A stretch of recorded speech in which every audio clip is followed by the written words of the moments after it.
हाय everyone, welcome back again. So आज का topic है stats is for everyone, whether you are a student of finance और non finance, it doesn't matter. लेकिन हम रोज ही स्टैट्स यूज़ कर रहे हैं, but the fact is we are not acknowledging that we are using the stats. So मेरे mind में एक एग्जाम्पल आया जिसके थ्रू मैं कम्युनिकेट कर सकूँ कि कैसे स्टैट्स इंपॉर्टेंट हो जाता है रियल लाइफ में। और हर एक जन अभी तक, वेदर आपने फाइनेंस पढ़ा है कि नहीं पढ़ा है, इट डजेंट मैटर, आप लोग यूज कर रहे हो बट आपको सिर्फ एहसास नहीं हो रहा है। तो let me share that example with you all.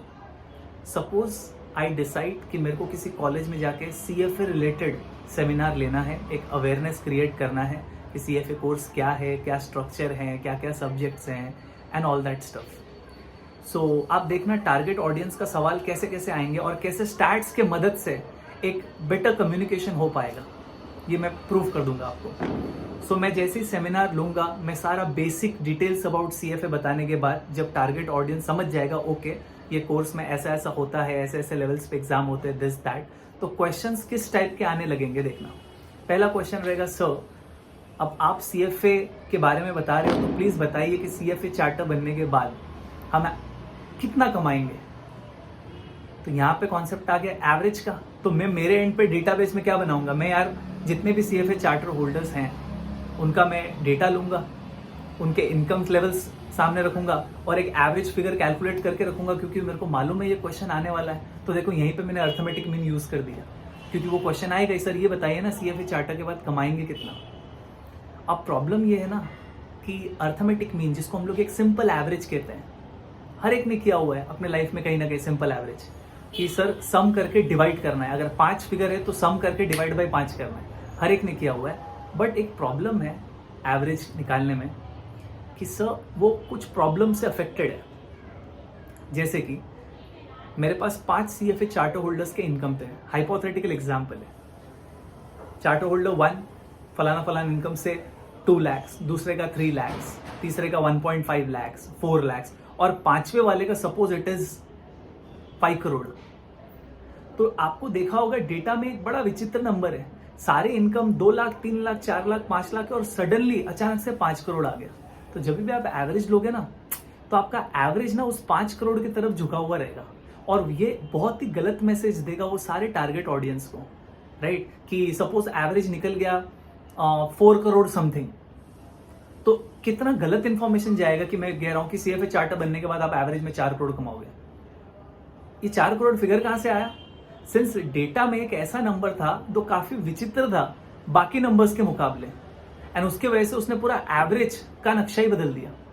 तो पॉइंट इज, हमको कभी भी एवरेज नहीं देना चाहिए, because average suffers from the extreme values. तो क्या करना चाहिए, मेरे को एक नंबर ही देना है टारगेट ऑडियंस को, यार मीडियन निकाल लो, डेटा का मिड वैल्यू निकाल लो, मतलब वो सारे इनकम का एक मिड पॉइंट निकाल के उनको दे दो कि यार ये आप मोटा मोटी समझ सकते हो कि इतना आप कमाओगे।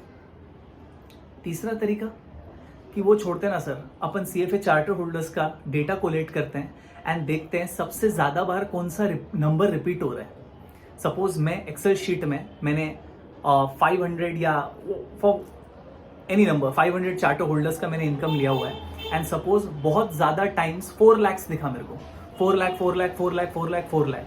तो मेरे को एक आइडिया आया कि जब कभी भी कोई भी टारगेट ऑडियंस पूछेगा ना कि सर CFA चार्टर बनने के बाद कितना कमाएंगे, तो मैं 4 लाख का फिगर कोट कर दूंगा, क्योंकि मेरे पास जो 100 या 500 चार्टर होल्डर्स के इनकम का डेटा है उसमें से 4 लाख सबसे ज्यादा बार रिपीट हो रहा है। तो स्टैट्स में इसी लैंग्वेज को क्या कहते हैं, मोड।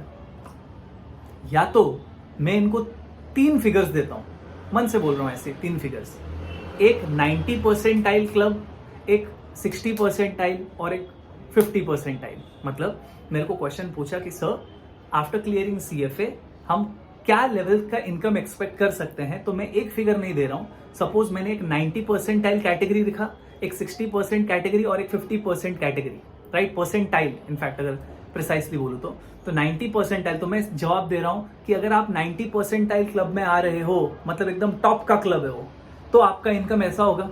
लेकिन अगर आप 60 परसेंटाइल क्लब में आ रहे हो तो आपका इनकम ऐसा होगा। लेकिन अगर आप 40 परसेंटाइल क्लब में आ रहे हो तो आपका इनकम लेवल ऐसा होगा। तो देखना, मैंने स्टैट्स का हेल्प से टारगेट ऑडियंस का क्वेश्चन को आंसर किया। पहला वाला था अर्थमेटिक मीन, दूसरा वाला था मीडियन, तीसरा वाला था मोड, चौथा वाला था परसेंटाइल, राइट। मैंने क्या किया, स्टैट से तो यूज़ किया। सेकंड, ये आंसर उनको मिलने के बाद दूसरा क्वेरी ज़रूर आएगा कि सर ये बताइए ना कि इनकम के बीच में मतलब कैसा डिस्ट्रीब्यूशन है। इट इज़ लाइक इनकम पास पास है क्या, कि सर सब लोग 2 लाख 3 लाख 5 लाख टाइप्स कमा रहे, 2 3 5 2 3 5 2 3 5, कि ऐसा है 2 लाख 3 लाख 15 लाख 60 लाख 1 करोड़। तो लोग ये जानना चाह रहे हैं कि सर इनकम फैला हुआ ज्यादा है कि सर सारे इनकम पास पास में है। इन अदर वर्ड्स उन लोग इनडायरेक्टली ये पूछना चाह रहे हैं कि सर इनकम के बीच में वॉलेटिलिटी कितना है, ये बताइए ना, राइट। वही हम लोग कैलकुलेट करते हैं स्टैट्स में। तो मैंने ये फिगर भी रेडी रखा है क्योंकि कोई ना कोई क्वेश्चन जरूर पूछेगा कि सर मेरे को एक सैटिस्फैक्टरी आंसर दीजिए कि बाद में जाके इनकम का डिस्ट्रीब्यूशन एकदम फैला हुआ रहेगा। अगर ऐसा है तो सर काफी सब्जेक्टिव बात हो जाएगा ना कि सर कोई कितना कमाएगा कोई कितना कमाएगा, ये बहुत सब्जेक्टिव हो जाएगा। या फिर इनकम सर एकदम पास पास में है तो मेरे को एक सुकून रहेगा कि हाँ यार सब लोग का इनकम, सारे सीएफए चार्टर होल्डर्स का इनकम ये रेंज से लेके ये रेंज के बीच में ही रहता है। तो उसके लिए उन लोग यही पूछना चाह रहे हैं, सर वॉलेटिलिटी जरा बताइए ना। Third question, last question, although last बोलना पड़ रहा है, वैसे तो बहुत सारे स्टैट्स के मैट्रिक्स है। Towards the end of the seminar ये हमेशा एक क्वेश्चन उठेगा सारे कैंडिडेट्स लोग के बीच में या सारे टारगेट ऑडियंस के बीच में कि sir since you are convincing us to take up the CFA instead of other courses like MBA, like ACCA, like CA और वॉट एवर, तो उन लोग ये जरूर जानना चाहेंगे सर इंडस्ट्री में क्या ट्रेंड चल रहा है। मतलब सर प्लीज बताइए ना कि CFA हम बनने के बाद जो हमारा इनकम वर्सेस अगर हम MBA फाइनेंस करते हैं तो क्या कमा पाते, कुछ दोनों में कोरिलेशन है क्या। मतलब ये पूछना चाह रहे हैं कि सर इंडस्ट्री में ऐसा हो रहा है क्या कि जब जब CFA को हायर करते हैं तब जब MBA फाइनेंस को भी हायर कर रहे हैं, या जब जब CFA को हायर कर रहे हैं तो MBA फाइनेंस को नहीं कर रहे हैं, या अदरवाइज MBA फाइनेंस को हायर कर लिया तो CFA को नहीं कर रहे हैं, या CFA को कर रहे हैं तो CA को भी साथ में कर रहे हैं। इनडायरेक्टली उन लोग ये पूछना चाह रहे हैं sir what is the correlation between CFA का इनकम वर्सेस अदर स्ट्रीम्स जो फाइनेंस के लिए बने हुए हैं, उनके इनकम के बीच में कोरिलेशन क्या है सर। तो मैं जब सेमिनार लूंगा तो मेरे पास ये सारे फिगर्स होने चाहिए। 1 एवरेज देने का अलग अलग style, second volatility of the income, third correlation between CFA versus other finance courses, क्योंकि आप तो कन्विंस करने आ रहे हो ना कि सर CFA टेकअप कीजिए, सो प्लीज टेल अस कैसा ट्रेंड चल रहा है इंडस्ट्री में, राइट। तो ये स्टैट्स के मदद से प्रेजेंटेशन काफी बेटर हो जाता है, इसीलिए स्टैट्स आप सीखते हो। सो मेरा वीडियो में यही पर्पज है कि आपके अंदर एक इंटरेस्ट जगा पाऊं कि आप स्टैट्स को देखने का थोड़ा नजर बदलिए, know the story behind that topic, and not only in case of stats, in case of any other subject matter, once you know the story from a real life point of view, पढ़ने का interest कुछ अलग ही रह जाता है। फिर exam पास करना is not the motive, फिर the application becomes the main motive. Obviously exam पास तो एक सबसेट हो जाता है अगर आप इस इंटेंट के साथ पढ़ते हो तो, ठीक है।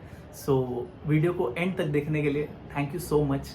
आई विश कि मैं थोड़ा सा इंटरेस्ट जगा पाया towards the subject and it's applicability.